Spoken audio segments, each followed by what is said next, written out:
All right, well, it is 12:40, and so I am going to take the privilege of calling our meeting to order. I want to welcome the friendliest, best looking, best educated, most healthy, charged up group of Rotarians on Scott Schneider's behalf. What'd you do with Scott? Yes, well, Scott has a routine but unpleasant medical appointment to complete today. And so I have the privilege of filling in. So I want to welcome you on a beautiful, I'm going to call it early spring instead of late winter day. Finally, we have both sunshine and warm temperatures. And it's just great to have the chance for all of us to be together. So welcome, everyone. To begin our meeting, I'd like to ask John Halata if he would please provide our opening prayer and lead the pledge. John? Okay. Heavenly Father, we put ourselves in your hands at these troubled times. We ask that you help us here in this Rotary Club and in our nation and the world to know the way to heal in the spirit described in the following story. A Native American boy was talking to his grandfather. "What do you think about the world situation?" he asked. The grandfather replied, "I feel like two wolves are fighting in my heart. One is full of anger and hatred. The other is full of love, forgiveness, and peace. Which one will win?" asked the boy. To which the grandfather replied, "The one I feed." Thank you, Lord, for reminding us that it is us who must choose between hatred and love. Amen. Pledge of Allegiance. I pledge allegiance to the flag of the United States of America and to the republic for which it stands, one nation, under God, indivisible, with liberty and justice for all. John, thank you very much. Appreciate great, what fantastic sentiments for our times. We've got a great program for today and a full meeting. There are a few club announcements that I would just share with the group as we get started. The first is you may know we had 9 of our club members, Rotarians, attend the district training conference that took place virtually on Saturday morning. There was a great program of about 90 minutes sharing some important information that I wanted to make sure everyone in our club had an opportunity to access. The first was an announcement that the district conference, which had previously been scheduled for late April for an in-person session in Wilmington, has, you won't be surprised, been canceled as an in-person meeting. However, that presents an opportunity. I know a number of our members usually attend in person, but it will be replaced with a virtual district conference to be held on June 5th. So mark your calendars for the annual district conference for 7710 to be held on June 5th. Second exciting set of announcements was related to the district's day of service. You may recall that David Hayden, our district governor, had made arrangements for the entire district to come together in April to provide a mass day of service. That too, of course, has been impacted by the pandemic, but is turning out to be, just like our chili dinner, an opportunity to do things a little bit differently. And so I wanted to share what was shared with us, and I wanted to pass along to you, is that day of service has become a weekend of service virtually. There'll be a kickoff for and social on Friday evening, April 16th on Zoom, where there'll be an opportunity for the group to come together on a social basis and kick off, have an opening ceremony. Then during the day of April 17th, there'll be a number of service projects, some of which will be sponsored by the district, and we as members can connect to participate in person. Renee Spell in our club is coordinating an effort to create a focused service opportunity for our club on that date as well, so more to come. Complementing some of those in-person, smaller scale service projects will be some less contact, right, with more socially distanced opportunities where there'll be a chance for us to do collections of materials and things and make donations on behalf. So the day of service will continue for the 17th of April. And then finally, there will be a fundraising aspect of the day of service on the evening of April 17th, where there'll be a virtual wine tasting led by the sommelier of the Capital City Club. And so there'll be an opportunity for us to connect again socially, do some wine tasting, and raise some money for the Rotary's 7 areas of focus. So watch for more information on that weekend, April 16th and 17th. That led to a discussion about the district matching service projects and the funding of club-based service projects that our own Mary Cam shared with the folks that are attended. There were about 100 total online. And so one of the things that came to mind for me as I looked at that list was that it's a very comprehensive list of projects proposed by really most of the clubs in the district, all of which received some funding all that made a request received some funding for their priority projects. So as your incoming president in July, I want to encourage everyone on this call to be thinking about projects that we would want to propose for district grants. There's a number that are already have been traditionally funded by our club, but we have an opportunity to identify even more. So we need, as Mary will tell us, we'll need to submit those proposals by the beginning of May. So please, please, please, if you've got an idea or a project or a cause that you're passionate about, talk to one of us about how we might be able to put together a request for an appropriate grant to fund that project. And then finally, the last portion of the meeting was dedicated to the international theme for 2021 and 22, which is a great Rotary theme. You know, opening new opportunities has been our theme for this year, for Scott's year as president.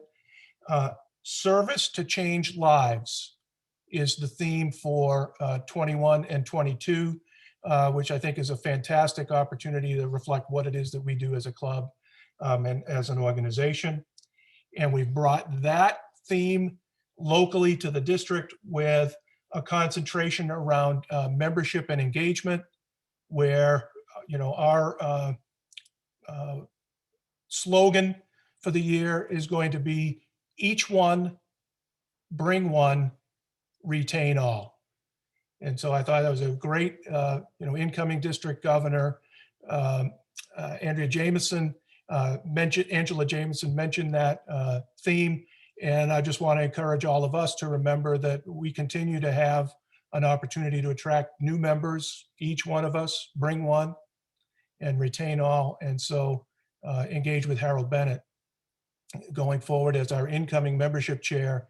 And we highly encourage us to invite those that we know that have a passion for service to participate in one of our club meetings. So overall, a great time for learning and fellowship, and a very high impact set of content. With that, also, we've got another bit of business. I wonder if I could ask Darren Gay. Darren, will you unmute yourself? And you've got some information I know to share around our Rotary scholarships. Yes, great. Thank you so much. We are doing our Rotary scholarships this year. I have sent out all the information to all of the surrounding schools about that scholarship and what the expectations are. Slightly different this year. We've changed a few things. It will be 100% virtual. They will send in all their information to us virtually. The guidance counselors will verify their grades and that sort of thing. So we won't be accepting a bunch of things in the mail like we have in the past and then accumulating those all and then sending them out. But what I am going to be looking for, and feel free to shoot me an email, is the folks that will take the time after March the 5th is the deadline to receive all the information packets. We will then distribute to, I think last year we had about 6 people that read through them. We have a rubric in place that we will use to basically put this group of great students from every school in the area, put them into a hierarchy and find out who our winner is going to be, and then share that scholarship opportunity with them. So I am actively seeking and hopeful that I will get some folks willing to spend a couple of hours. It didn't take too long last year because we really just narrow it down to, the 4 or 5. Pretty much everyone has the top 3 or 4 kids. And so then we'll make a decision.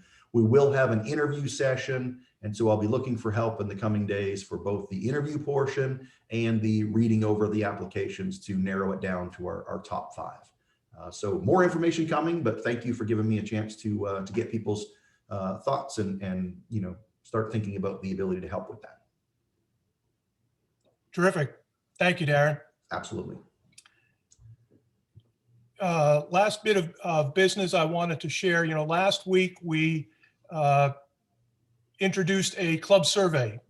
We've been talking a lot about where do we go from here in terms of getting back together and hosting in-person meetings. So I want to thank those of you that responded to our survey. We had about 40% of our club participate and answer the questions.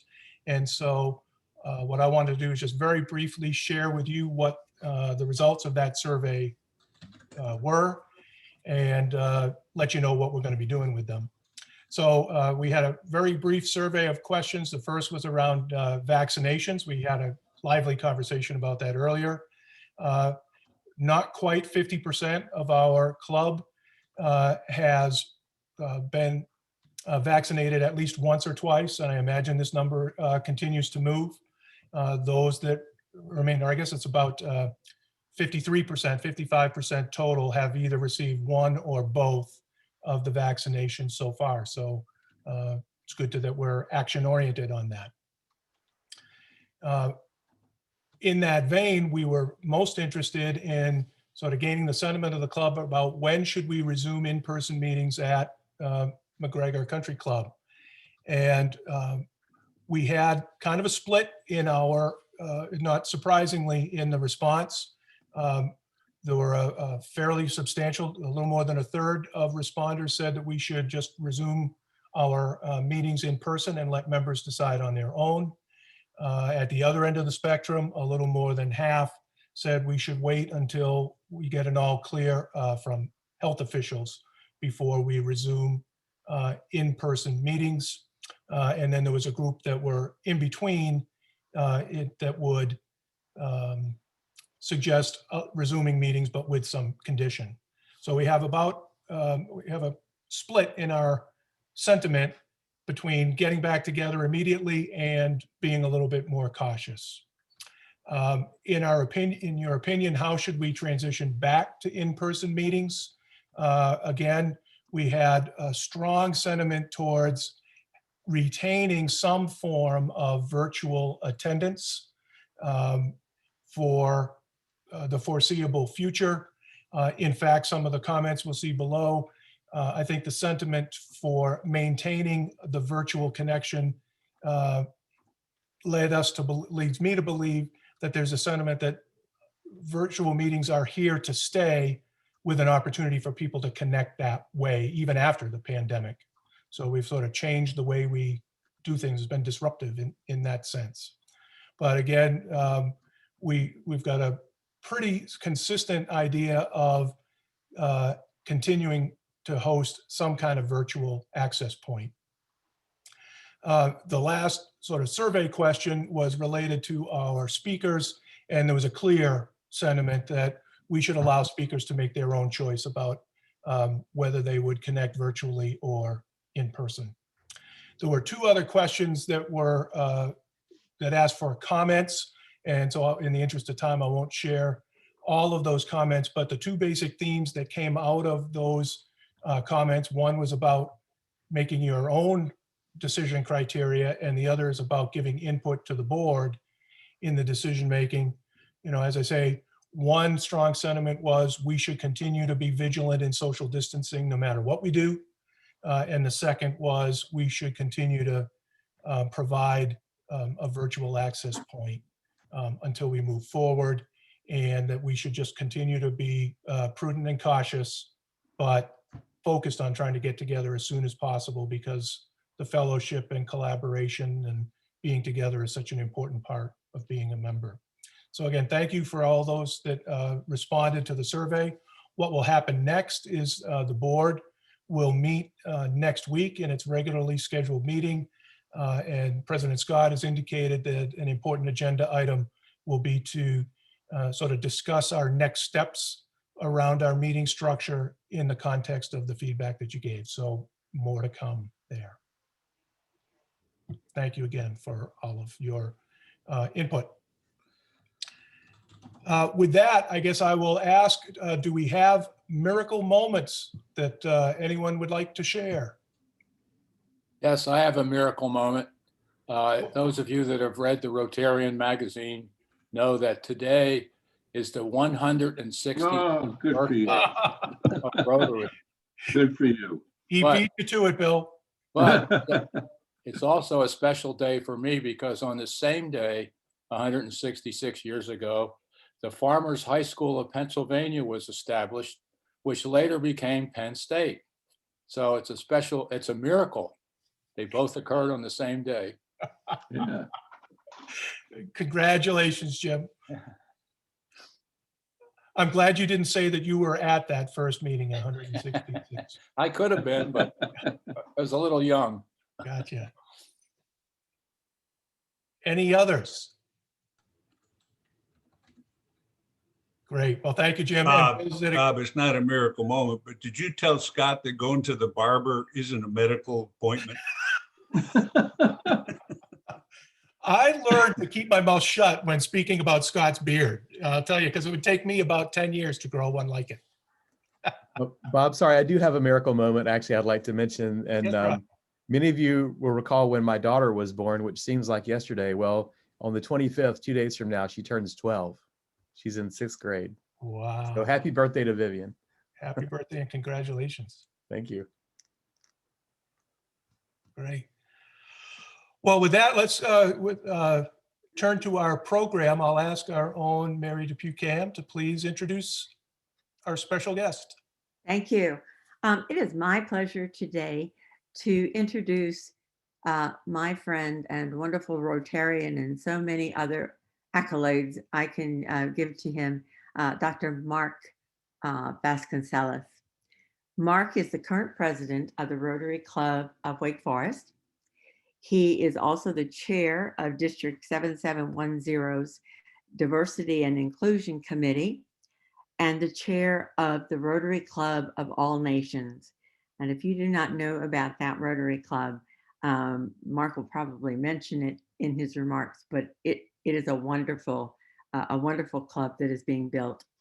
Mark holds a Doctor of Ministry degree and a Master's of Arts degree from Southern Baptist Theological Seminary. He's also a graduate of Florida International University and Miami-Dade, College in Miami, Florida. He is a faculty member of the Rotary Leadership Institute, as well as a Paul Harris Fellow. He is an ambassador for Christ and the founder of and CEO of Victory International that is based here in Raleigh, North Carolina. In 2003, as a Rotarian of the Rotary Club of Miami Golden Glades, Florida, he was the recipient of the Ambassador of Peace Award. Mark has served in many countries, and in 2015, he received special recognition from the former President and Prime Minister of Guyana, His Excellency Samuel Hines, for his service to the people of Guyana. So please give a warm Rotary welcome to my friend and our speaker today, Dr. Mark Vasconcellos. Thank you kindly, Rotarian Mary, and thank you very much. And for those of you who do not know, Mary just this past weekend received the pin, Service Above Self, lapel pin. She was one of 4 to receive that. So congratulations. Thank you for your kind introduction. And thank you, President-elect Griffin, for this opportunity. I am going to share with you. A slide. Hopefully everyone can see. Okay, at the beginning of this Rotary year, I was approached by District Governor David Hayden to ask about leading this committee, the Diversity, Equity, and Inclusion Committee. And so I agreed, and we got together with a group of Rotarians, and paramount was for us to, whatever we do, we press it up to the 4-way test. And so that was the approach that we took. I am of a personal belief that the 4-way test, it's worded in a way that people may say the 4-way test in different ways. I, in particular, I say the 4-way test of the things we think, say, or do. First, is it the truth? And to me, that number is an ordinal number. It is not a cardinal number. So the truth placed first is paramount. If we cannot pass the truth, then whether it's fair or goodwill or better friendships or beneficial really becomes irrelevant. And so we decided we will address this, whatever we do, understanding that as Rotarians, we're going to live up to the 4-way test. And so our team consists of 20 members, 10 females, 10 males, and that's coincidental. It's just volunteers who came together. And so past President Mary Cam is part of our group. We have at least 10 clubs represented and 5 areas represented within our 10 areas in the district.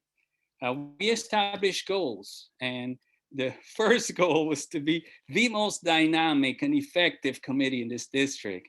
And we are, I must say, out of humility, not pride, but we are. We focus on some key initiatives, and one of those was the e-clubs. And so Mary Cam is very active in the social justice. I lead with the All Nations, and we have another one, environmental sustainability. So we had specific initiatives that we wanted to look at. And one of those also was conducting quarterly webinars. And so if you have had the opportunity, you would be familiar with our first webinar that took place in November. We had Ann Clemens lead that. And Ann Clemens is very active in the area of civil rights out of Alabama. And just this past weekend, we had our second webinar led by Dr. Gorski, Paul Gorski. And he is a world-class speaker, has spoken throughout this nation and throughout the world.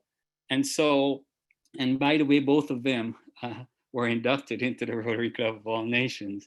And so we are the fastest growing Rotary Club in this district, perhaps in America, and we are the most diverse. And so we have a mission statement as a committee, which one of the reasons that Mary Cam is one of 4 individuals who receive the Service Above Self lapel pin, and they worked hard in terms of the mission, in terms of the vision, in terms of the core beliefs. And so basically our core belief, and you can find this on the website of on the district website, we believe that dialogue and discussion lead to solutions. Solutions will lead to structure and implementation will lead to change, good change. By nature, we do not like changes, whether we believe it to be good or bad. But the reality is that we have data, and congratulations as a club on your survey, because it's good to have data, it's good to have information that can lead an initiative. However, paramount is always to press it up to the four-way test. So what have we accomplished as a committee? Not only the establishment of our vision, mission statement, and core beliefs. As I mentioned earlier, on November 14, Ann Clemens spoke, and it was good to have information from someone who actually has a wealth of knowledge when it comes to civil rights. As a matter of fact, last year, just before our pets last year, and just days prior to that, we had a trail march in Alabama. And Ann Clemens is the one who led that. And everyone who participated received this diploma from the governor of Alabama. And so we visited key sites that are very significant with regard to civil rights movement. And as a matter of fact, in a couple of months, I'll be speaking about specifically that trip to the E-Club, the Social Justice E-Club. And so we were able to get an account from someone who very knowledgeable. And if you've seen any play dealing with Rosa Parks or any movie, most likely it's Ann Clemens who actually plays that role. Just this past February, we had a Dr. Paul Gorski, and he spoke basically under the umbrella of equity and inequity, but specifically he spoke about racism and anti-racism. And that video, the meeting was recorded, and we're in the process of getting it on our website, but it will be there soon.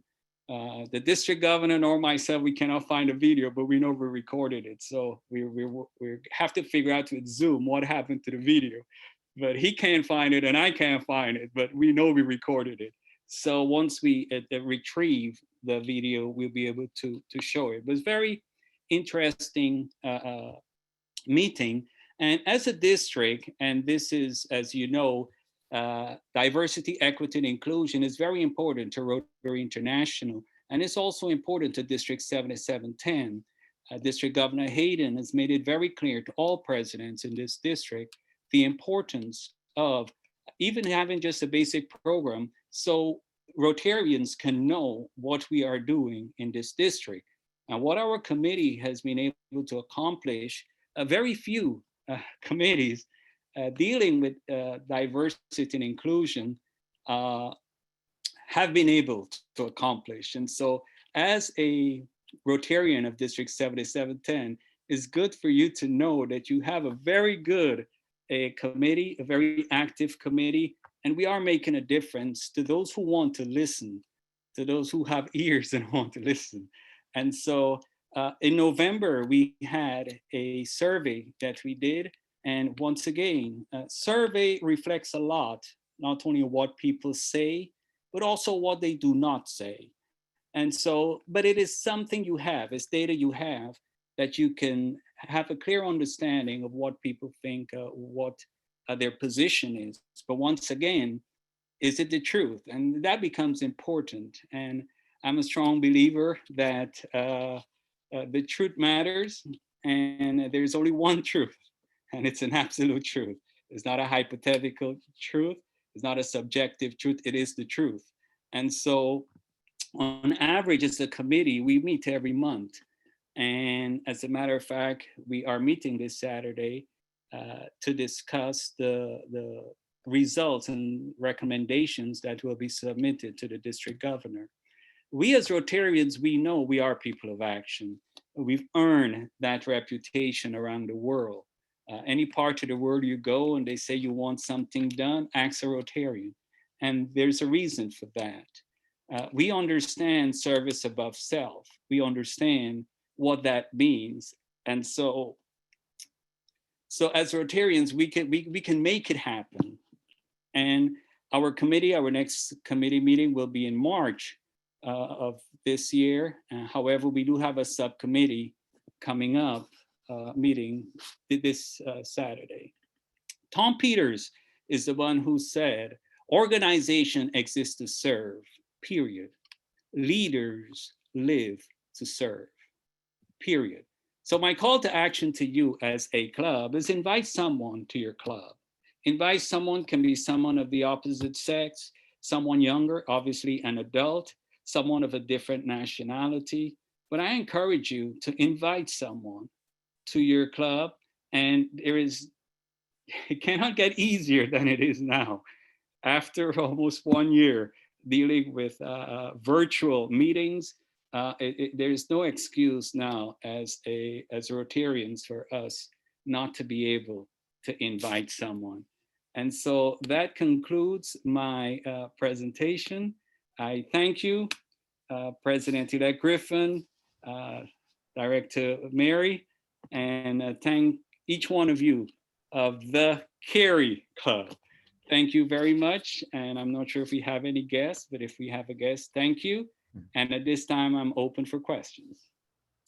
Mark, thank you so much for speaking with us today. We do, in fact, have a question. And let me just encourage everyone, if you do have questions for Mark, please post your questions in the chat. And we're grateful that he'll spend some time answering those for us. So there was a question, Mark, if you could share a little bit more about Dr. Gorski's background, who you referenced.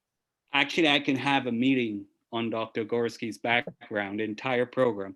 So I would just suggest to you, just Google his name and you have everything you need to know about him. He's very well established, so he's not some remote individual that most people. So just Google his name and you will see all his credentials.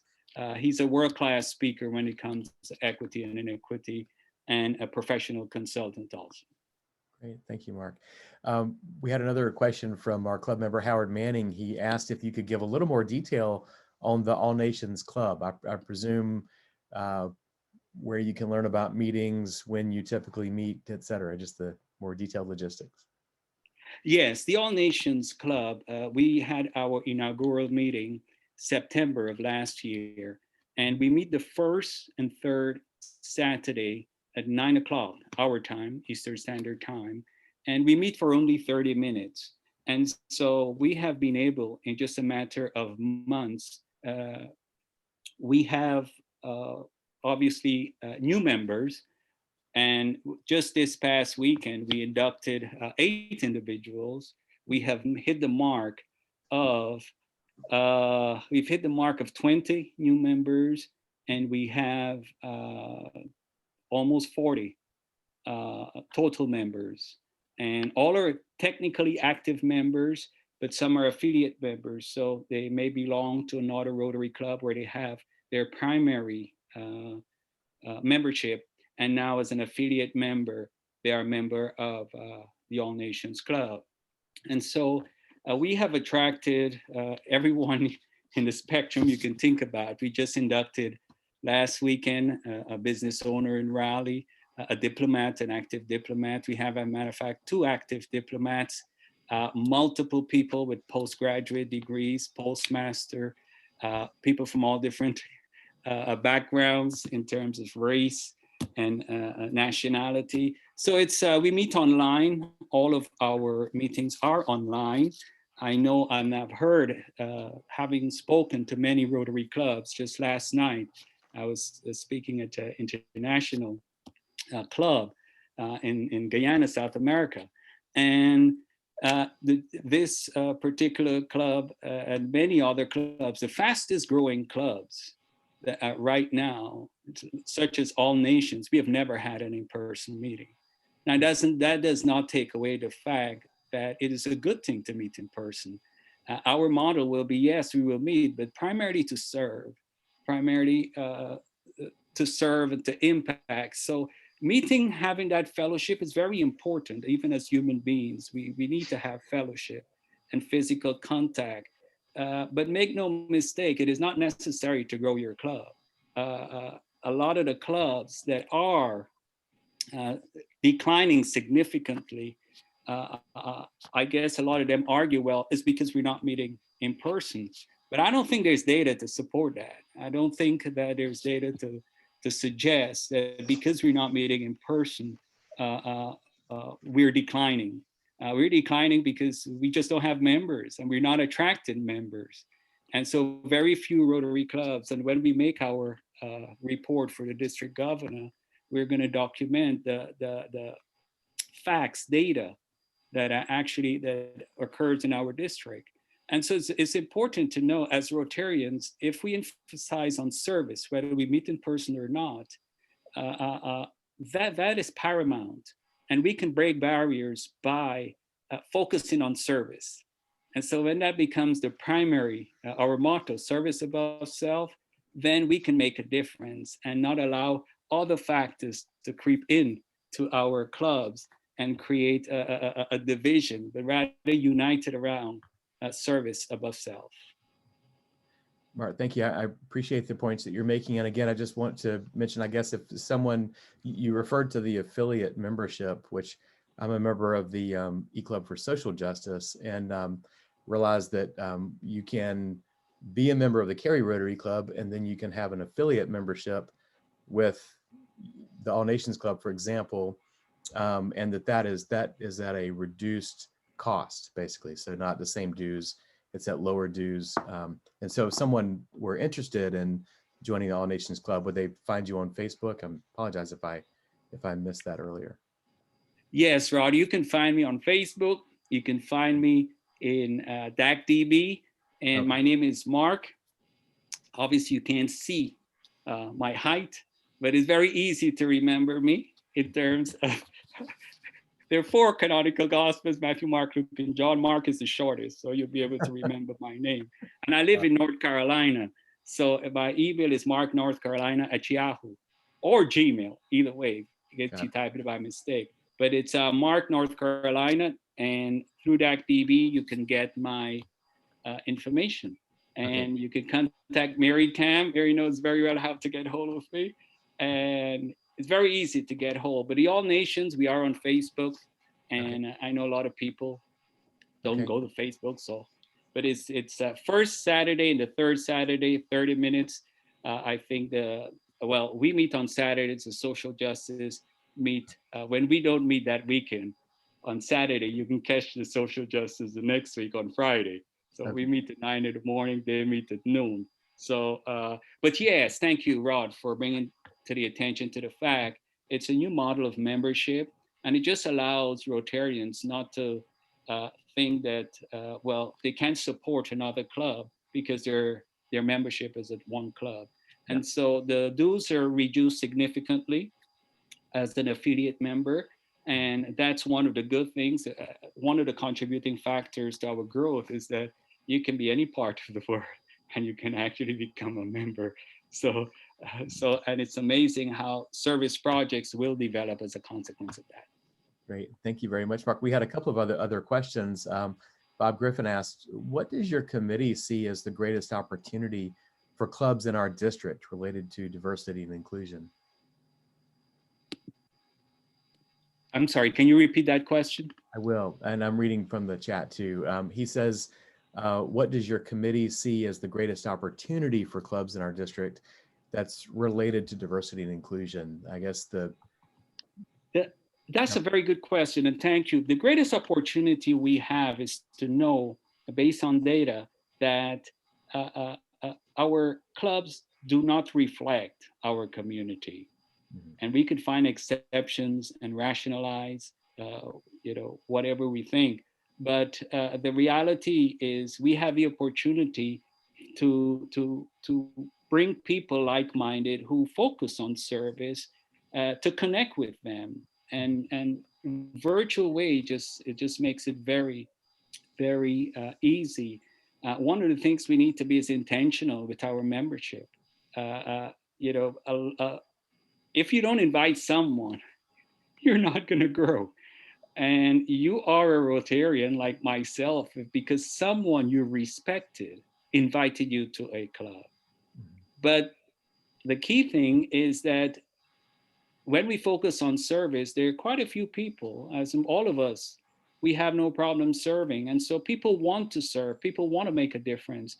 And I tell people there's no greater organization in the world when it comes to service than Rotary International. And I believe that. And so I think that we can make a difference. We've proven it, that we can make a difference.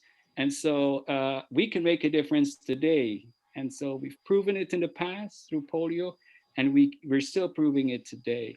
So it's an opportunity to just bring in people and grow our membership. And that's the call to action, invite people. And they will come. People are very skeptical. That's just reality. People are skeptical. But when they see what our clubs are doing, it's a no-brainer. They're going to want to get involved. They want to be part, and especially like your club. I think you guys were established in 1964. You're a well-established club. So anyone I think you still have some founding members. And so anyone will want to be part of the Cary Club. You just got to invite people, you know? And so it just starts with an invitation. Right.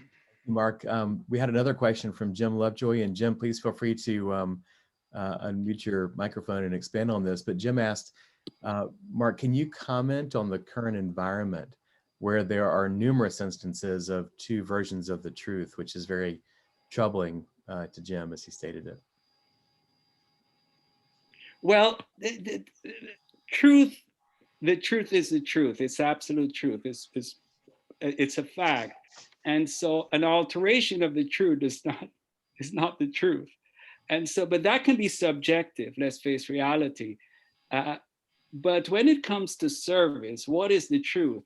As Rotarians, we know that we are an organization that focuses on service. And many times I speak of first order issues, second order issues, third order issues. The truth that we ought to focus on as Rotarians is service. Let us focus on that. When we get into second and third order issues, it becomes blurry. So what might be truth to you may not be to me. And that's okay if it's a second order issue. That's okay if it's a third order issue. You can believe that a triangle is a square. You have that right, you know. But when we press it up to facts, then it must be supported by facts. And so it's important to know the truth based on facts, not opinions. So just when I just mentioned to you, someone said, well, the fact our club is declining is because we're not meeting in person. I said, well, let me tell you about the fastest growing club has never met in person in the district, maybe in the zone, maybe in America. So what facts are you using to support this?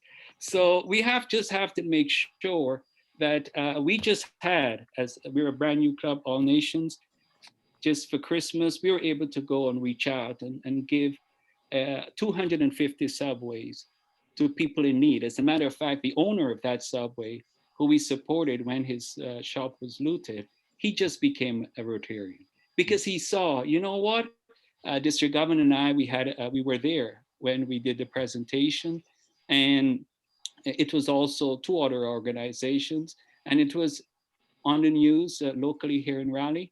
But he saw something different in us. And so he assisted us in the subways in December, Subways of Hope, and we distributed in Wake County. And now he's a Rotarian. And so we can connect with people and they will look at the truth, but they want to see the truth in your walk, not in your talk. And so a lot of people have a talk, but when it comes to the walk, there are patterns that we can verify and we can find the truth. And as Rotarians, we know that we can make a difference in the lives of so many people, communities, locally, and around the world.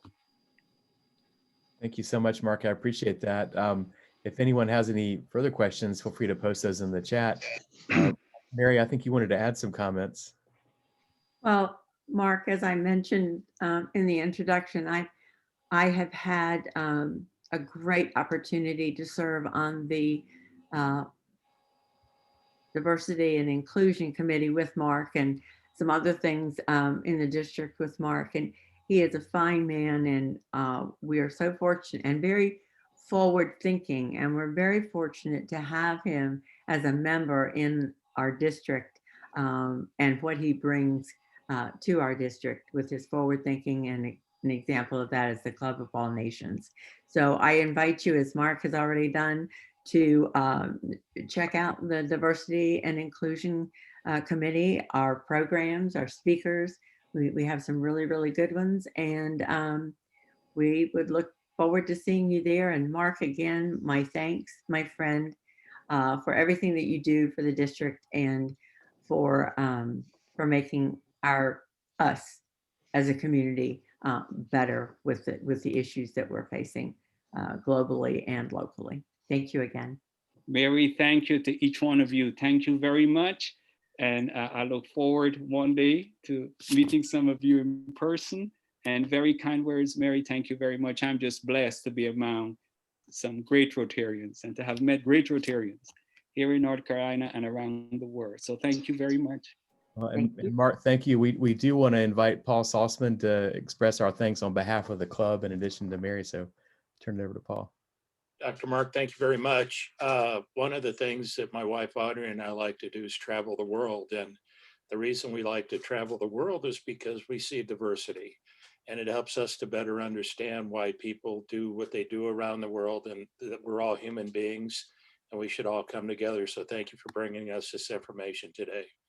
On behalf of the club, we'd like to send you some note cards from our resident artist, Jerry Miller. So thank you very much again, and we hope to see you soon. Thank you.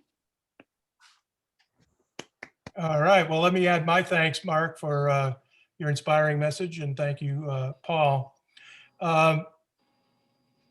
With respect to a few closing announcements, there are some red letter days coming up this week. It matches your shirt there, Mark. If you see Krista Lemery this week, wish her a happy birthday. It'll be on Thursday. If you see Gary Shabra, congratulate him on 26 years of membership in Rotary. He'll celebrate that on Friday. So we've got lots of things to celebrate over the course of the next week. When we do get together next week, Bruce Howell will have our program. He'll introduce Dr. Michael Waldron, who will join us again. I'm sure he's got some observations around the economic conditions and what our economic performance is likely to be over the next year. In 2 weeks, Pat Hudson will present Joy Ennis, who will help us with a program on the downtown Cary Park. So with that, I will ask if, pardon me, I'll ask Ron Fitzsimmons if he would please lead us out in the four-way test. Of the things we think, say, or do, is it the truth? Is it fair to all concerned? Will it build goodwill and better friendships? Will it be beneficial to all concerned? All right, well, thank you. And Mark, you've left us with some action items as we leave our meeting: to focus on the truth, invite someone to participate, and meet with a heart for service. So as we adjourn, let's take those forward. Thank you so much, Bob. And I would just like to echo what you said at the beginning. District Governor Hayden spoke about our weekend of April the 16th to 17th are very important. So mark your calendars. Not only April 16th is the service event day, but actually April 16th is my anniversary. My wife and I will be celebrating 26 years of marriage. All right. So on the 16th, mark your calendars. Not so much for my anniversary, but for the service event day. God bless you. Good way to remember it. Thank you, Mark. All right, we are adjourned. And just as we adjourn, I'll have a piece of personal business here. We've got an attendee with a screen name J and EE that I'm trying to identify so we can credit you with your attendance. Tim, I think that's you. But would you just send me a quick note in the chat if you are under the screen name J and EE? Thanks, everybody. Have a great week.